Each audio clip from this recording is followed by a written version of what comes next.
E aí eu te pergunto assim, se a gente separar quase, né, tão pertinho de 4 décadas de Protec Bag, você consegue separar assim os principais desafios que você teve em décadas? Porque assim, a Protec passou por uma troca de moeda, né? Cruzeiro para real. Claro. Lá na década de 90. Plano Collor.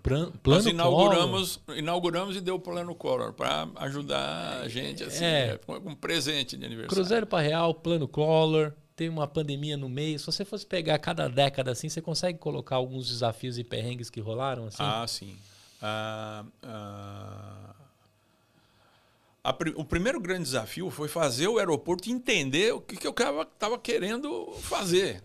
Por que eu queria passar um plástico na mala. Quer dizer, então esse foi um projeto de convencimento que eu acho que durou quase um ano, com um diretor comercial daquela época, era Infraero, aqui em Guarulhos, para provar para ele que nós tínhamos potencial econômico, porque ele queria saber de números.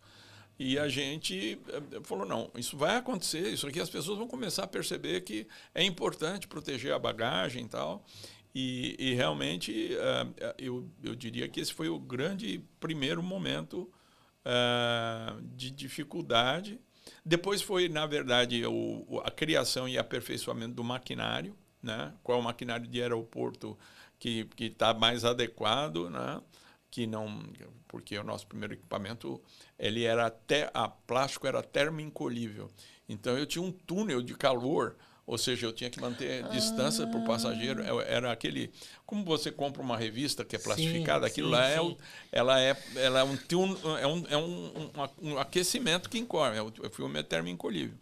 Então a primeira geração de máquina que a gente criou era isso, mas eram máquinas grandes, a gente foi diminuindo, depois passamos por máquinas menores que só soldavam para cortar, e depois a gente vinha com um soprador de calor, então elas diminuíram, e aí finalmente a gente passou para as máquinas de stretch, né, que a gente conseguiu fazer com que elas também se diminuíssem, porque essas máquinas são feitas para pegar grandes pallets, né? Não tem máquina pequena, a gente precisou desenvolver junto com a indústria italiana no primeiro momento, brasileira depois no segundo momento e a chinesa no terceiro e último momento.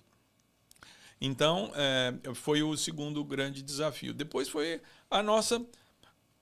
nosso crescimento foi tão rápido que nós precisamos entender como é que a gente se estruturava, porque realmente a gente não sabia que ia dar tão certo, né? Então, como é que a gente fazia em termos de cobrança de royalties? Porque os primeiros franqueados eu falava, não paga royalties, só quero que você esteja aí para falar do meu produto. Sim. Enfim, aí como é que a gente... Mas comprava o plástico exato, contigo, assim, né? Exato. Mas depois a gente também, assim, a gente tentava fazer com que muitas coisas fossem descentralizadas. Depois a gente entendeu que não, para manter padrão, a gente precisa centralizar.